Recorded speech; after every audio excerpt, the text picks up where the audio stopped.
Gostaria de agradecer a presença da professora Eurídice Figueiredo nessa conferência Mulheres e Literatura por uma Crítica Feminista. Muito obrigada pela sua presença e pela sua paciência aí, por aguardar aí nesse momento de problemas técnicos. Gostaria de agradecer ao UERN, né, a Faculdade de Letras, com a professora Yara, nossa diretora, nosso chefe de departamento, professor Moisés Batista, o coordenador da pós-graduação, né, toda a equipe gestora que contribuiu na divulgação desse evento, para que a gente não deixasse essa data, que é tão importante, né, para nós, mulheres, que estamos aí na luta, e ainda temos muito que lutar, mas já podemos agradecer também por algumas conquistas. Bom, então, meu nome é professora, eu sou Verônica Aragão, né, todo mundo me conhece, professora do Departamento de Letras Vernáculas, e vou passar a palavra à professora Eliane Souza, professora da UERN, né, que convidou a professora Eurídice Figueiredo para essa mesa e que vai apresentar um pouquinho da professora Eurídice, ok? Uma ótima tarde para todos.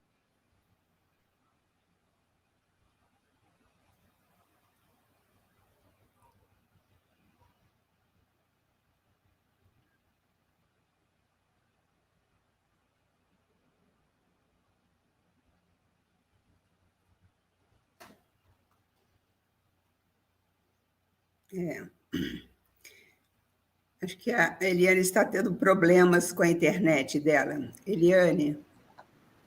Oi, vocês estão me ouvindo? Sim, agora sim. Tá. Agora sim. Bem,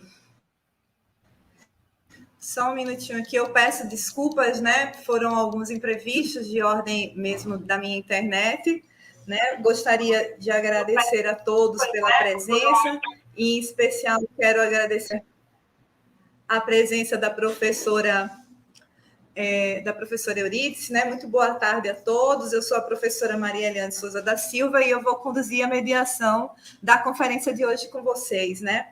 Em nome da UERN, né, a Universidade Estadual do Rio Grande do Norte, do PPCL, o Programa de Pós-Graduação em Ciências da Linguagem, né, o programa que é constituído pelo curso de mestrado acadêmico em Ciências da Linguagem, lotado também no Departamento de Letras Vernáculas, o DLV, da Faculdade de Letras e Artes, o FALA, do PPGL, o Programa de Pós-Graduação em Letras e Doutorado do Campus Pau dos Ferros, e em nome também da própria PODS, ao qual também sou vinculada, a PODS Associação, né, a Associação de Estudos Pós-Coloniais e Coloniais na cultura e nas literaturas sul-sul.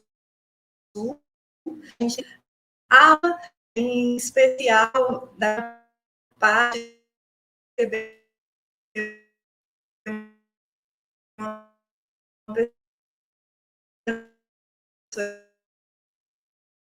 para comunista, né?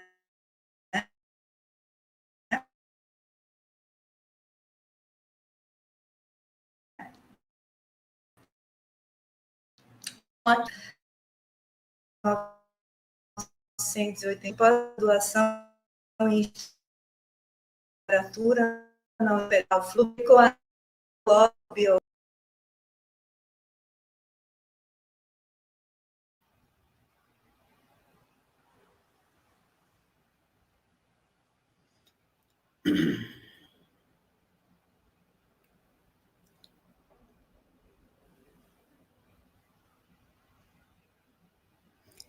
Realmente temos um problema técnico.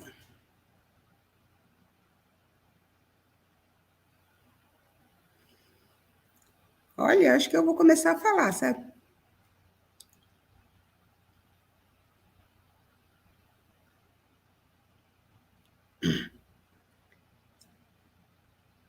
Vou fazer a minha própria apresentação e vou começar a fazer a minha palestra, porque a internet da professora Eliane está realmente muito ruim.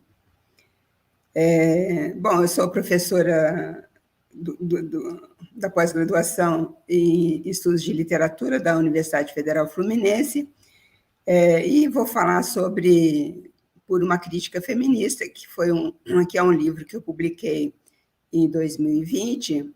Aliás, eu terminei de escrever no dia 8 de março de 2020, assim, no início da pandemia. Assim, alguns dias depois ia começar a pandemia oficialmente. Então, está fazendo 3 anos que eu terminei de escrever. Na verdade, o livro só foi sair no final do ano. E então, eu chamei a palestra de Por uma Crítica Feminista. Na verdade, nós temos de ter, acho eu, quando não só para ler literatura, mas diante da vida, nós temos de ter uma postura feminista. O que é ter uma postura feminista? É ter um olhar crítico sobre o papel das mulheres na sociedade e o papel, sobretudo, o papel que nós, mulheres, podemos desempenhar na luta contra a violência contra a mulher, mas, sobretudo, nessa luta pela igualdade de direitos, igualdade de salários, para posições iguais ou semelhantes, pelo respeito à diversidade, enfim. Quando a gente fala do Dia Internacional da Mulher, acho que nós temos de pensar muito mais em termos de luta do que de glorificação, porque eu acho que não há nada a glorificar, não é glorificando que nós vamos entender até essa comemoração. Se nós comemoramos o Dia Internacional da Mulher, no dia 8, é porque há uma longa tradição de luta das mulheres para ter direitos, por exemplo, ao voto, direitos a trabalhar, direitos a se vestir como quiser, direitos a escolher seus parceiros ou suas parceiras, enfim, uma série de direitos que foram adquiridos nos últimos anos e principalmente no último século. Então, não é dia realmente de dar parabéns ou de mandar florzinhas, é dia de encarar o que significa ser hoje mulher e ser hoje feminista. E não ter medo de usar a palavra feminista e feminismo, porque, apesar dessa palavra feminismo ou feminista, apesar dessa palavra ter uma certa conotação classista, né, porque essa palavra surge no meio de um movimento feminista branco, de classe média, média alta, com reivindicações assim, bem dessa classe. Por enquanto, nós não temos outra palavra, então, acho que é importante usar e teimar mesmo em usar essa palavra, no sentido de afirmar os direitos das mulheres. E quando se trata de literatura, é claro que uma coisa é a vida, né, corrente, a vida real, e outra coisa é a literatura. Então, quando eu falo de crítica feminista, naturalmente eu estou falando de literatura.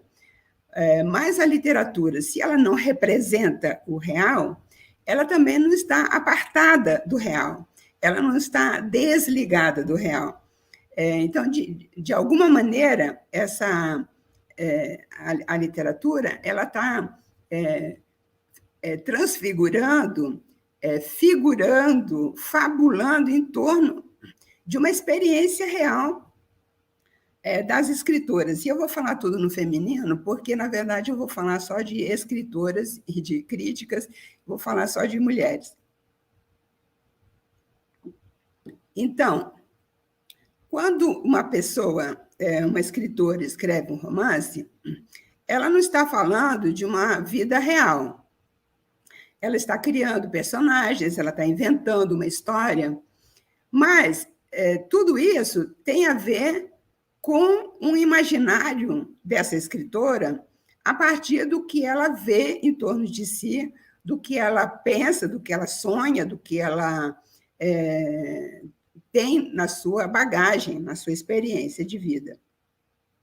Então, ela opera uma transfiguração dessa vivência através do imaginário. A literatura é, antes de mais nada, imaginário. Mas é através do imaginário que a literatura capta a nossa atenção, nos fisga e nos faz entrever mundos diferentes e subjetividades diferentes.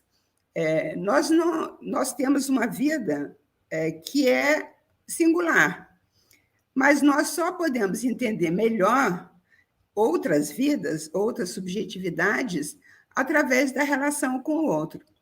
E essa relação com o outro se dá tanto na vida real, com os nossos amigos, com as nossas atividades de trabalho, de vizinhança, e etc., de lazer, de família, mas também existe uma relação com outras subjetividades através do imaginário e através da leitura. Então, a leitura é, antes de mais nada, esse processo de viagem. É uma viagem que a gente faz dentro de si mesmo, porque a gente não está viajando, mas a gente passa a imaginar uma determinada sociedade, ou uma determinada região, um determinado lugarejo, um determinado meio social, no qual nós não vivemos. Então, eu não vivo. Eu vivo no Rio de Janeiro, sou professora universitária, aposentada, continuo atuando na pós-graduação. Enfim, eu tenho a minha vida privada, singular, e posso imaginar outras vidas através da literatura. Então, eu sempre li muito, sempre gostei muito de ler, desde criança. Então, através dessas leituras, nós temos essas figurações de outras identidades possíveis, de outras vidas possíveis, vidas que nós não viveremos, não viveríamos também, porque nós não gostaríamos de viver, nós não teríamos também o background para viver aquelas vidas, né? Então, a literatura é isso. E nos últimos 50, 60 anos, pelo menos desde a década de 60 do século passado, houve um grande aumento de produção, né, de autoras, né, de mulheres. Então, é uma produção que tem aumentado muito, e de maneira muito significativa. Até alguns anos atrás, nós que estamos na luta há muito tempo, né, trabalhando sobre essas questões na universidade, que a gente reclamava muito de mulheres não estarem presentes nas grandes listas ou nos prêmios, etc., mas cada vez mais as mulheres estão ganhando prêmios, então basta ver assim, os últimos prêmios no Brasil, Jabuti, etc., para a gente perceber essa presença mais forte das mulheres nessas premiações. E mesmo no Nobel recente, né, que foi uma escritora francesa, a primeira francesa a ganhar, mulher francesa a ganhar o Nobel, a Annie Ernaux. Então, nós temos esse crescimento, esse florescimento de produção de mulheres nos últimos anos.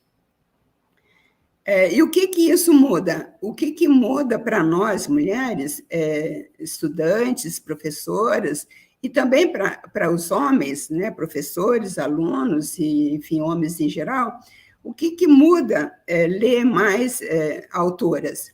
Muda que nós temos uma percepção diferente da realidade. Se a gente compara a produção recente das escritoras brasileiras, e se a gente compara, por exemplo, com a produção dos homens, a gente percebe que esse imaginário das mulheres é diferente, as mulheres têm escrito de maneira diferente e têm, sobretudo, a gente pode perceber em algumas escritoras, uma postura que eu poderia chamar de uma postura feminista. O que significaria uma postura feminista no nível da produção literária, ou seja, no nível da escritora? Porque eu me coloco sempre no papel de crítica literária e não de escritora, eu não produzo ficção. a crítica feminista olha com um olhar feminista o livro, né? Lê com esse olhar que eu estou chamando de olhar feminista. Mas a gente percebe também, no momento da produção, que algumas escritoras têm uma postura que nós podemos chamar de postura feminista. Então, eu perguntei, né, o que significaria essa postura feminista?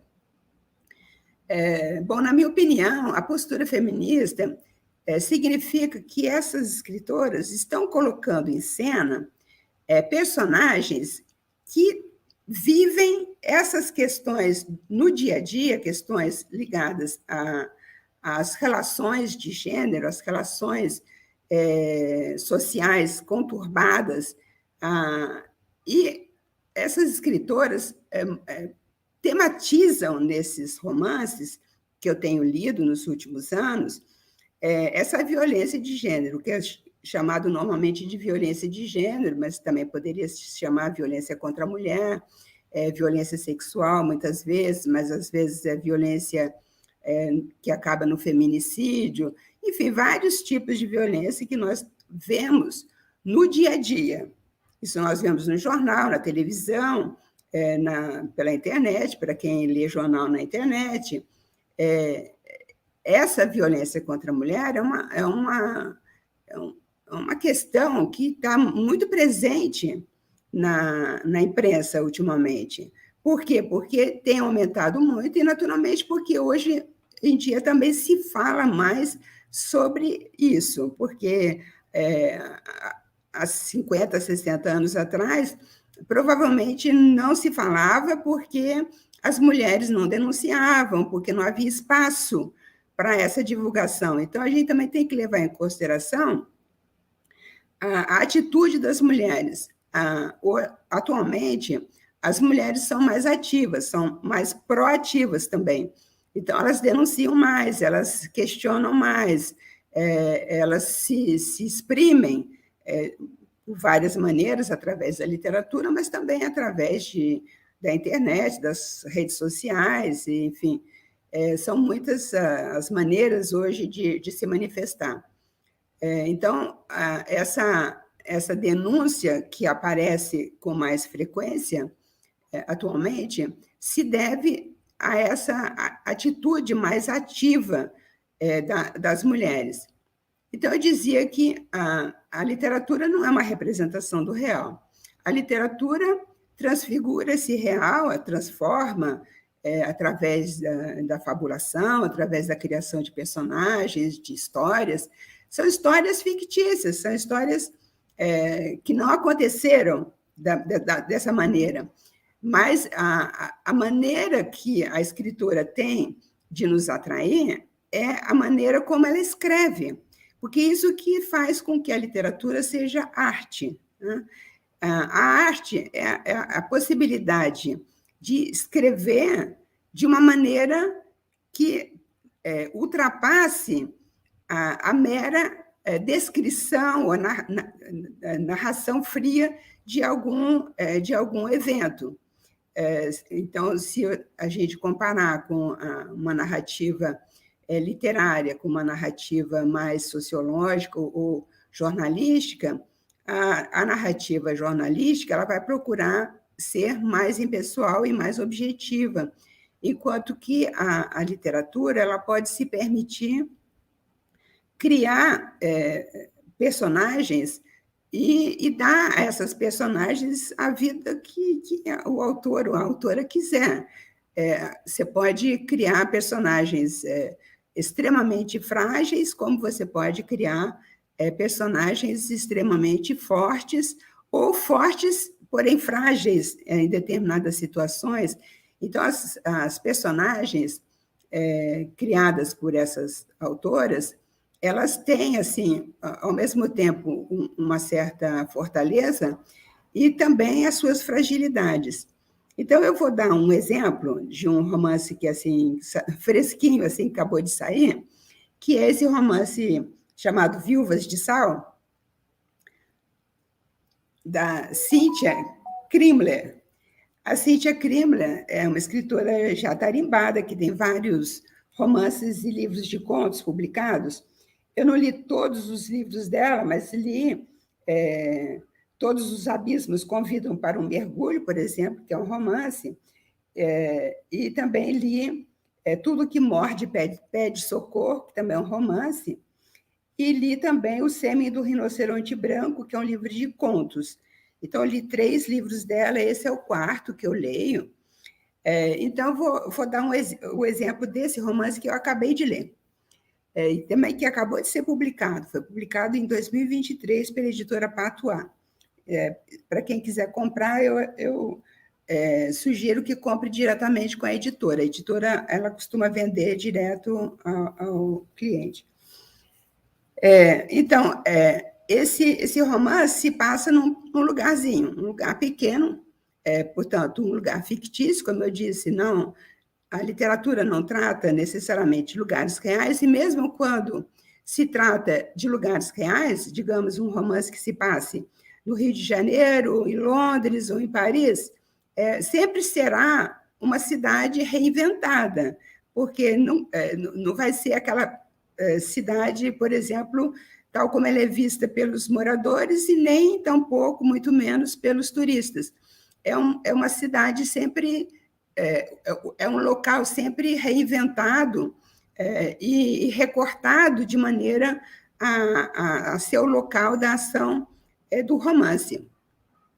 Esse romance se passa num lugarejo à beira-mar que se chama Porto do Xarel. Bom, xarel é um peixe, então não é à toa que ela colocou esse nome. Até existe Praia do Xarel, mas Porto do Xarel eu creio que não exista. O Porto e as personagens são personagens pescadoras.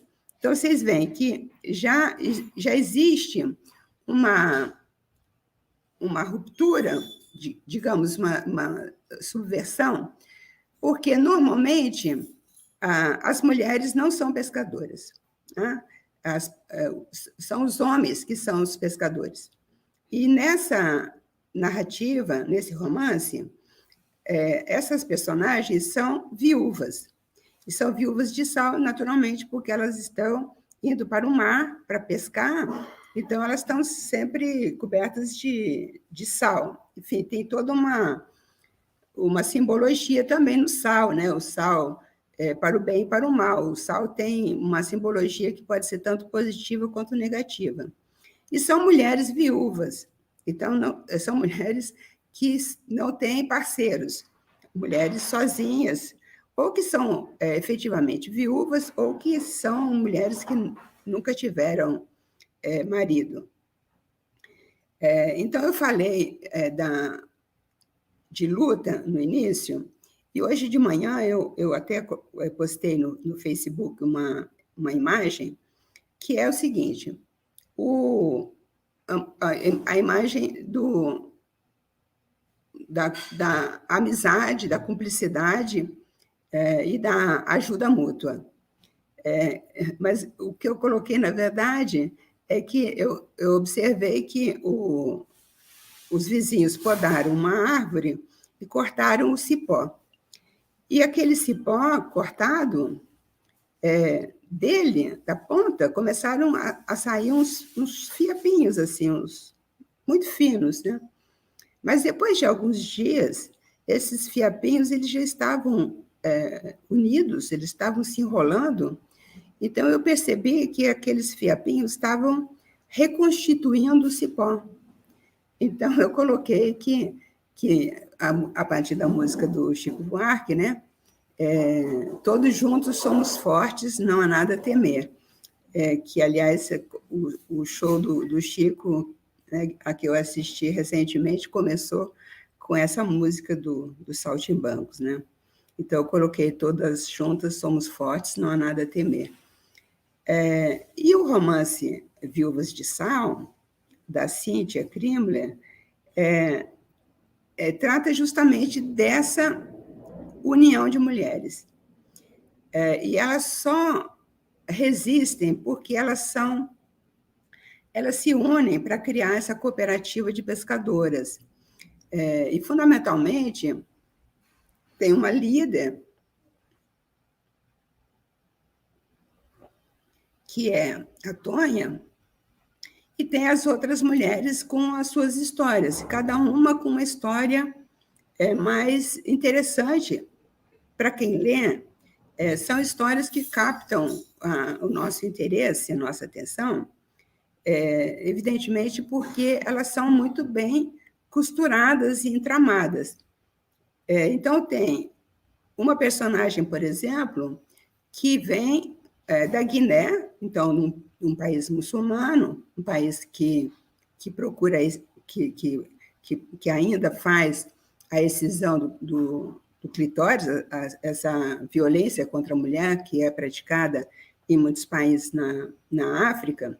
Então, essa personagem, essa mulher, ela é traumatizada porque ela foi mutilada quando criança e ficou viúva, efetivamente ela é viúva, e ela trabalha para um diplomata brasileiro e ela acaba pedindo refúgio no Brasil. E vem para o Brasil e vai acabar nesse local que é o Porto do Xarel. Então, essa personagem é uma personagem que é traumatizada e tem uma filha que ela quer proteger de qualquer maneira, para que a filha não seja... para que a filha não sofra a mutilação que ela sofreu, que a impossibilita de ter relações sexuais, por exemplo. É uma pessoa que está mutilada e que está traumatizada para sempre. Então, são histórias bastante diferentes de mulheres que acabaram desembocando nesse local que está situado em Pernambuco, porque, de vez em quando, há alguma referência a Recife. Então, a personagem vai, por exemplo, para o hospital em Recife. Então, a gente imagina que seja um local próximo de Recife. Então, cada uma tem uma história, inclusive uma história de uma mulher que tem de mudar de identidade porque ela foi ameaçada de morte, então ela teve de se esconder e de mudar de identidade, então ela está vivendo sob um nome falso. Então, você tem assim, várias histórias. História, por exemplo, de uma mulher que foi estuprada pelo pastor, que é que se tornou, ao longo do tempo, todo-poderoso no vilarejo. Então, são histórias assim de umas 6 mulheres que se entreajudam.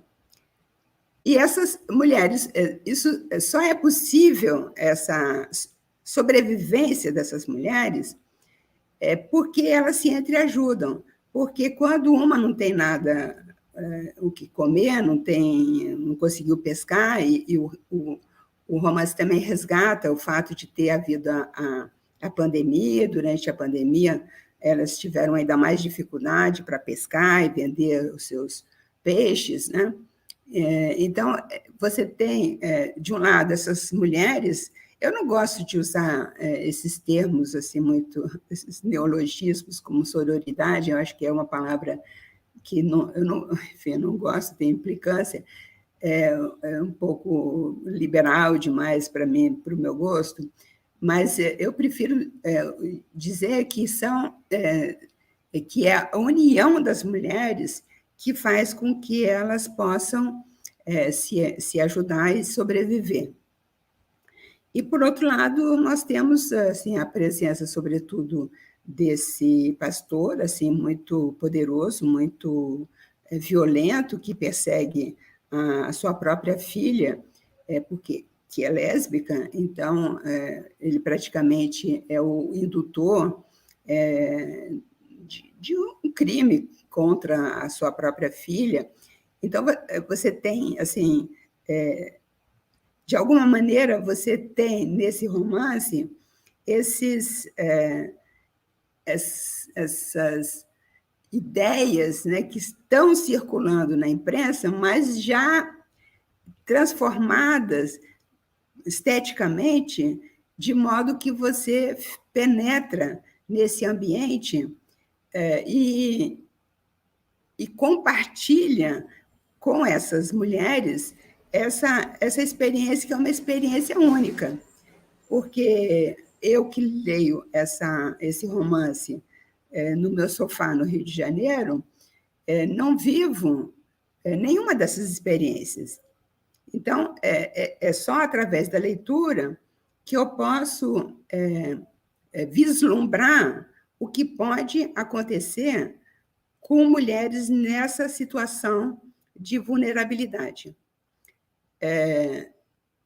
Porque uma pessoa pobre, uma pessoa nessa situação, uma pessoa, por exemplo, que está se escondendo, uma pessoa refugiada de um país estrangeiro que foi mutilada na infância, são pessoas que são muito fragilizadas, que são muito vulneráveis. Uma mulher que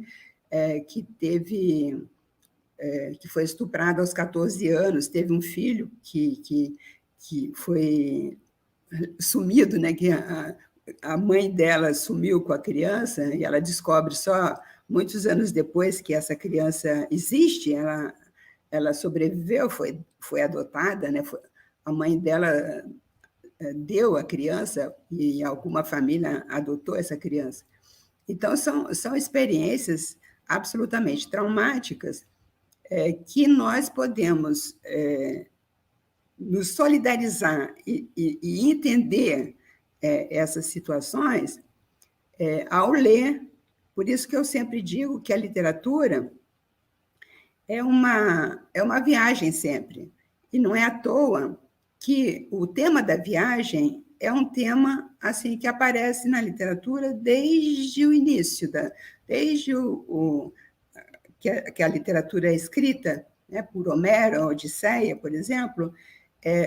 O tema da viagem está presente assim, em muitos livros, assim, nos clássicos, né, no Quixote, muitos livros. Assim, nós temos personagens que viajam. Por quê? Porque a ideia da viagem já é uma metáfora da leitura. A leitura é uma viagem, só que é uma viagem que a gente faz para dentro de si mesmo, na solidão da leitura, né, do ato de leitura. O ato de leitura é um ato solitário, mas, ao mesmo tempo, a gente compartilha de vivências de outras pessoas. Então, esse que é o grande interesse da literatura, que eu acho que a literatura me fascina desde muito cedo, porque é uma maneira de a gente sair do nosso lugar para viver outras experiências e, sobretudo, para entender outras vidas, outras subjetividades. Então, esse é um romance, mas é evidente que eu estou falando dele porque é um romance que acabou de sair e é um romance que me afeta pessoalmente, porque ela constrói, a autora constrói muito bem as histórias, ela vai costurando as histórias de várias personagens que vêm, né, de horizontes diferentes. Então, vocês veem que também aí a gente tem o tema da viagem, porque são personagens que viajam, né, que se deslocam de um local onde, no caso, por exemplo, da mulher da Guiné, ou no caso da mulher que vive com nome falso porque ela é protegida pela justiça, porque ela é jurada de morte. Então, são personagens que se deslocam, né, dos seus locais de origem e acabam chegando nesse lugarejo, nesse lugar pequeno, que é o local fictício, que é esse Porto do Xarel. Então, a literatura opera dessa maneira. Então, isso que é interessante. E é interessante, então, como eu dizia há pouco, ler autoras mulheres, porque elas têm essa visão, esse imaginário que é perpassado por uma experiência e por uma uma visada mesmo feminista, né? Uma experiência de mulher e uma proposta de produzir uma literatura reflexiva, uma literatura que leve à reflexão. Então, é isso que a literatura faz, né? Então, acho que nós, como professores, alunos da universidade, nós temos esse papel importante, que é de trabalhar essa questão das relações de gênero, uma questão que foi muito combatida nos últimos 4 anos, que felizmente a situação mudou, mas que nós temos de fazer uma mudança nessa sociedade. Nossa sociedade brasileira está podre. Né? A sociedade brasileira, o número de feminicídios, aliás, ela coloca no final do livro assim, os números da violência. 87 mil mulheres são assassinadas por ano, 600 mil mulheres são estupradas por ano, 200 milhões de mulheres já sofreram mutilação genital, 40 milhões de mulheres se prostituem, 73 países consideram as relações homossexuais como crime e 13 prevêem a pena de morte para atos homossexuais. Então, isso aqui é uma notinha que a autora coloca no final do livro, que não faz parte realmente do romance, mas que a editora Patois sempre coloca uma página, no final, uma reflexão que tem a ver com o romance, né? Que imagino que seja produzido pela própria autora do livro, né, do romance. Então, nós temos de pensar muito sobre isso e, sobretudo, transmitir essas questões através da literatura, através da crítica literária, e por isso que eu falo de crítica feminista, porque nós temos de ter essa postura também diante da literatura, né? Se um livro, por exemplo, é terrivelmente machista, né, o que eu vou fazer? Eu não vou condenar o livro, não vou rasgar, não vou queimar, né? Não vou fazer aqui o Fahrenheit, que nem aquele filme que queimava os livros, mas eu não preciso ler, não preciso mandar os alunos lerem, é melhor fazer outra coisa, né? Então, é importante esse nível de reflexão que a literatura, sobretudo essa literatura produzida por mulheres nos últimos anos, né? Essa é uma literatura que nos faz pensar mesmo sobre essas questões de violência de gênero e sobre as questões sociais mesmo, de desigualdade, de opressão, né, que nós vivemos aqui no Brasil.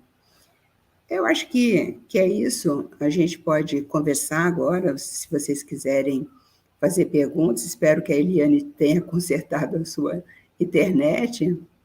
Opa, tá, vocês estão me ouvindo? Sim. Desculpas, professora, pela indelicadeza da senhora começar sem a apresentação. Se fosse possível, eu queria retomar a sua apresentação, até como uma forma de me retratar, mas é que tive alguns problemas com a internet, e, infelizmente, não sei bem dizer, já estou no segundo telefone que eu troco aqui para ver se é alguma coisa com o aparelho, mas não é. Bem, primeiramente eu gostaria de agradecer imensamente a sua presença aqui, falar da enorme satisfação de que é tê-la aqui conosco, né? Uma pessoa tão renomada, uma pesquisadora tão importante para a nossa literatura brasileira, para o debate da própria crítica feminista, como é a professora Eurídice Figueiredo, uma pessoa que eu tenho muita estima, muita admiração, como a senhora já sabe.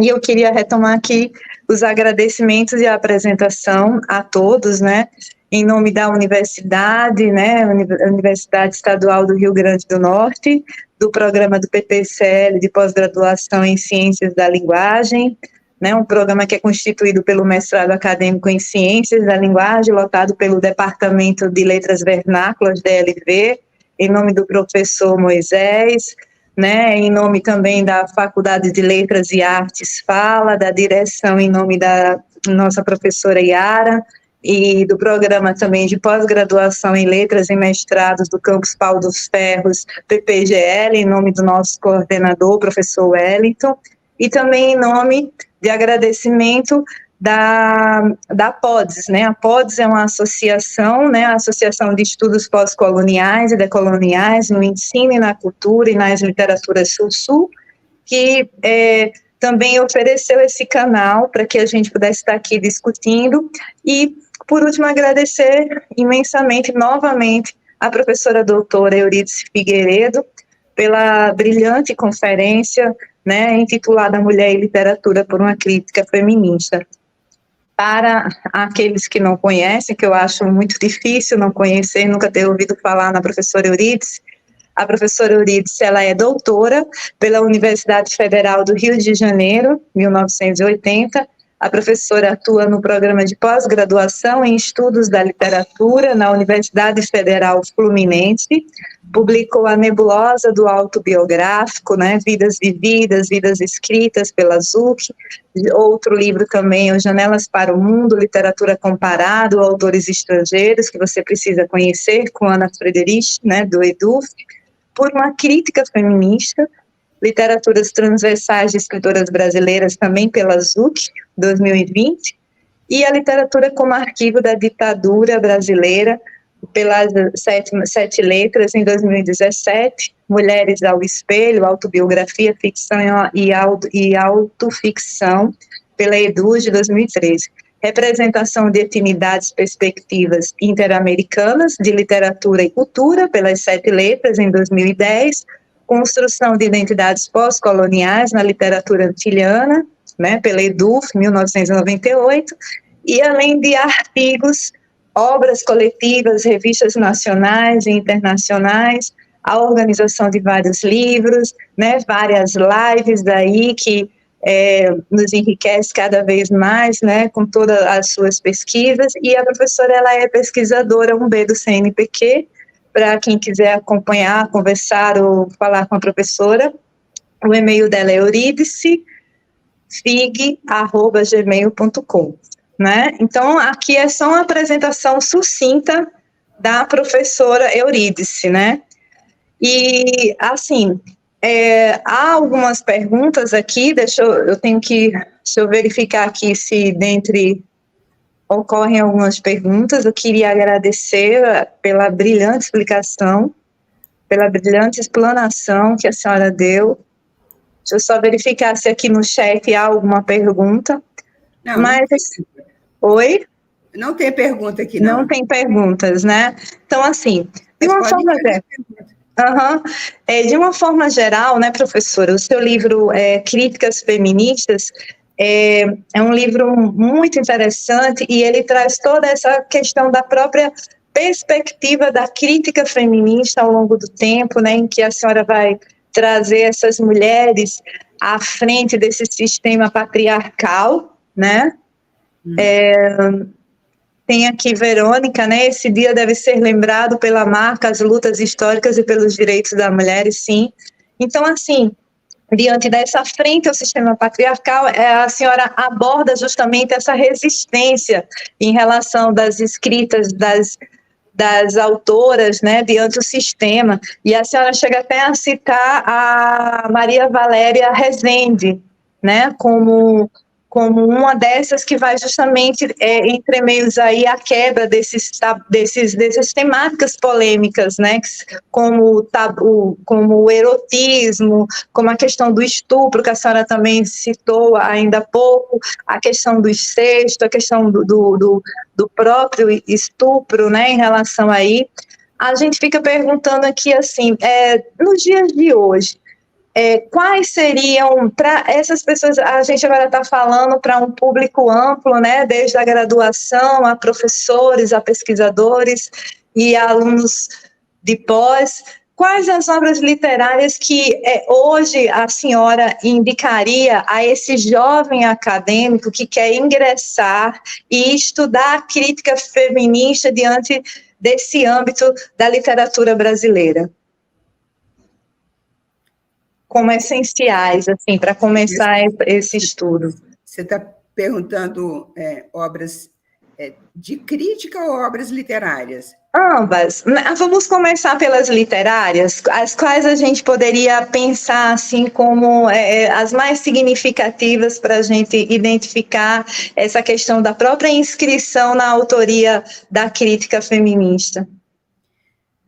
Olha, citar nomes, assim, fazer alguns é muito difícil, né? Porque você, por exemplo, nesse livro, Por uma Crítica Feminista, você tem assim, uma quantidade enorme de escritoras que eu li e que que são analisadas no livro.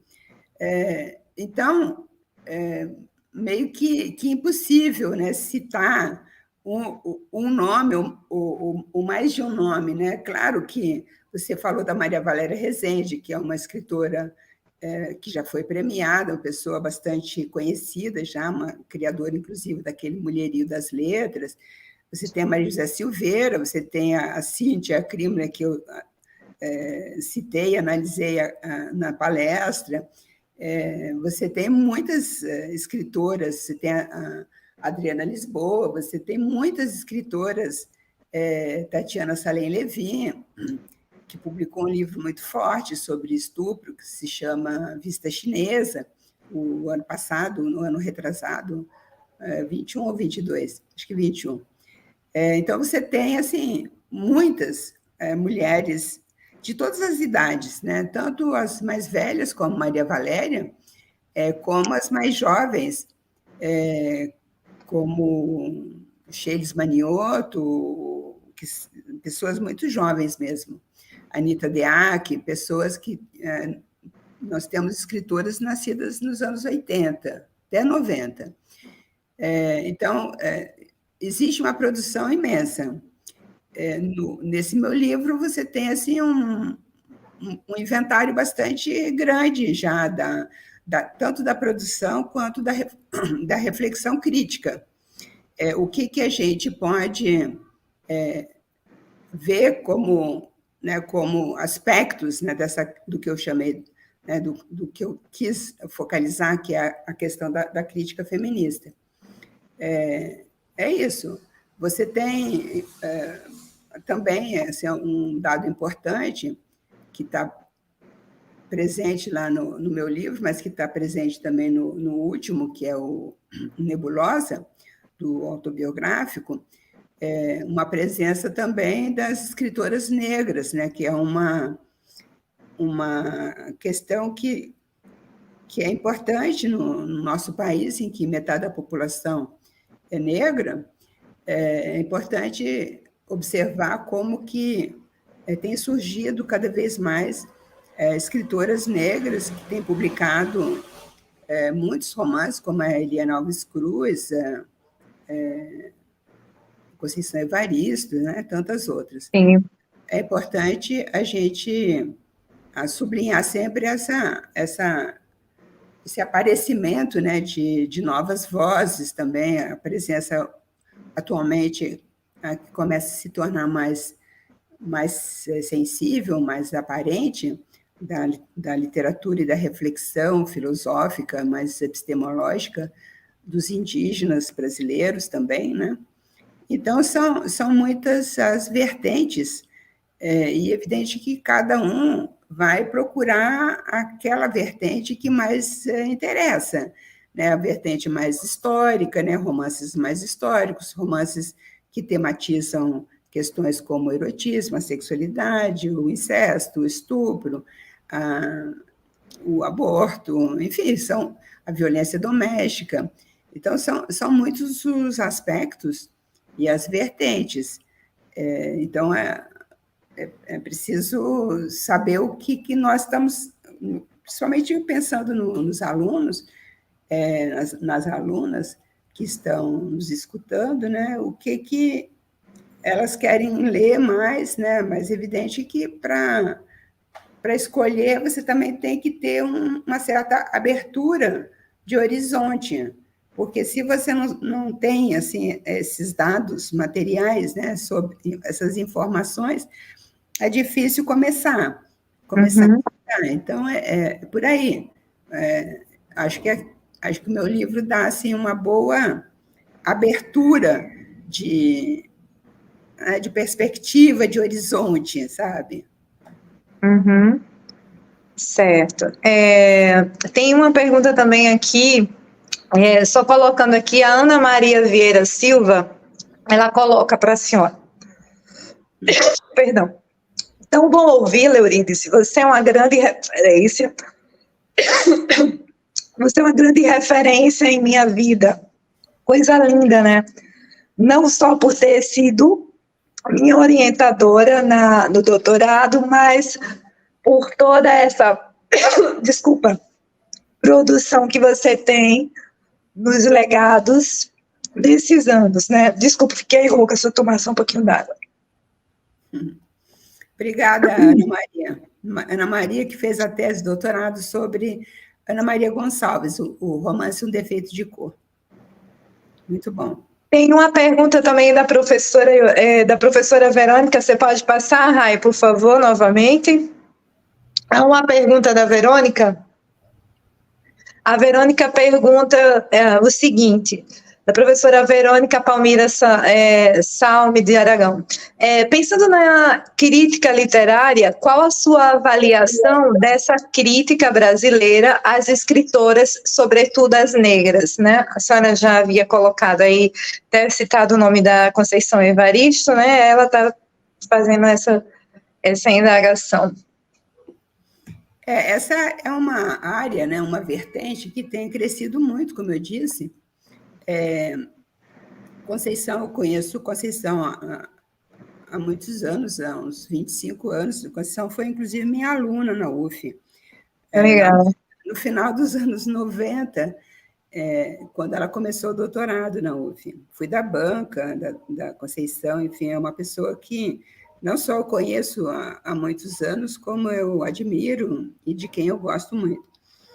Mas, veja bem, pensando assim nos últimos 30 anos, justamente, né, de 90 para cá, cresceu muito essa produção e também cresceu a produção crítica sobre as escritoras negras e sobre questões que são levantadas por essas escritoras. Realmente, a quantidade de artigos e de teses que têm sido feitas é uma coisa muito impressionante. Eu mesma já orientei, estou orientando estudantes que trabalharam, então estão trabalhando sobre autores e autoras negras, seja do Brasil, seja do Caribe, né? Que eu, há muitos anos, trabalhei muito mais sobre autores do Caribe do Brasil, porque na minha origem eu sou professora de literatura francesa, então eu, durante os anos 80, 90, trabalhei muito sobre autores e autoras do Caribe francófono. Então, eu já orientei muitos trabalhos sobre autores negros e tem realmente uma reflexão que tem aumentado. Você vê que até a Conceição, que atualmente está com uma cátedra na USP, né?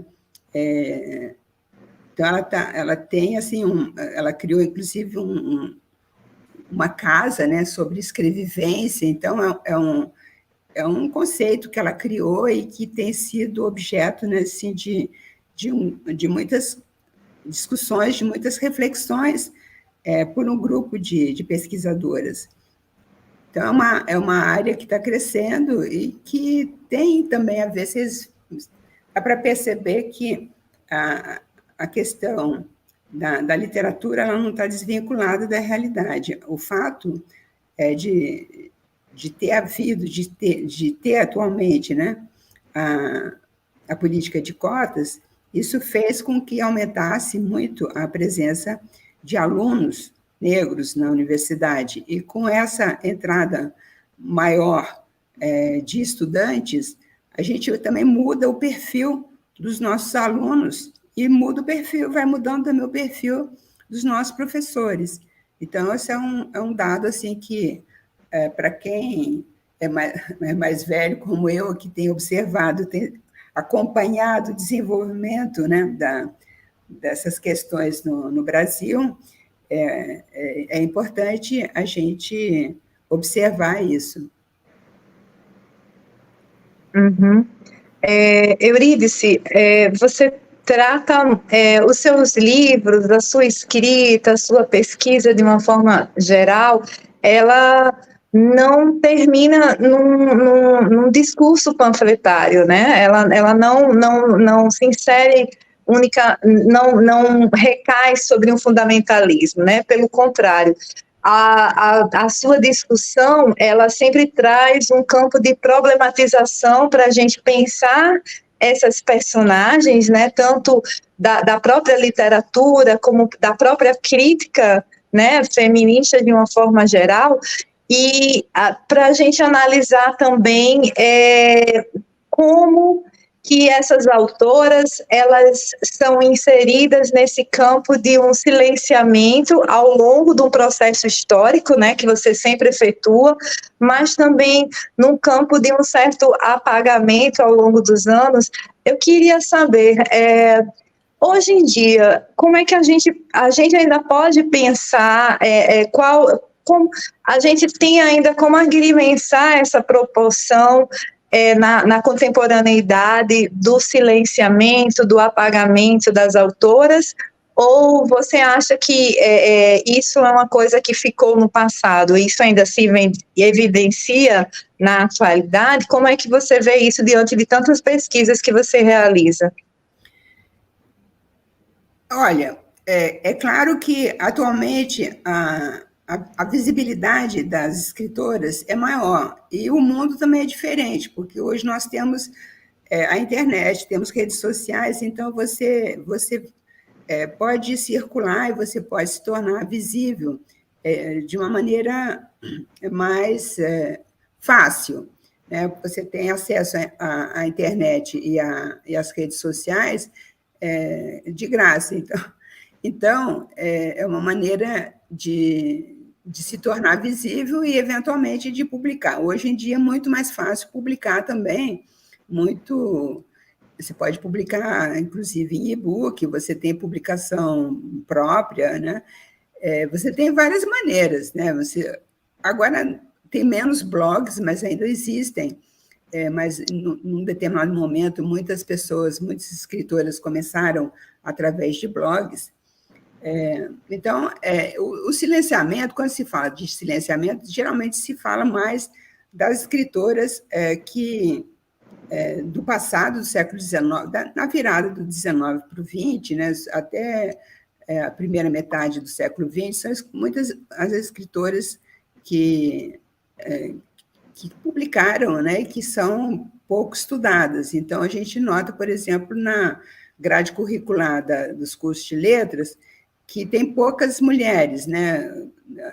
Pode ser que agora esteja mudando um pouco a situação, mas se você pegar, assim, na minha geração, se lia muito pouca mulher, assim,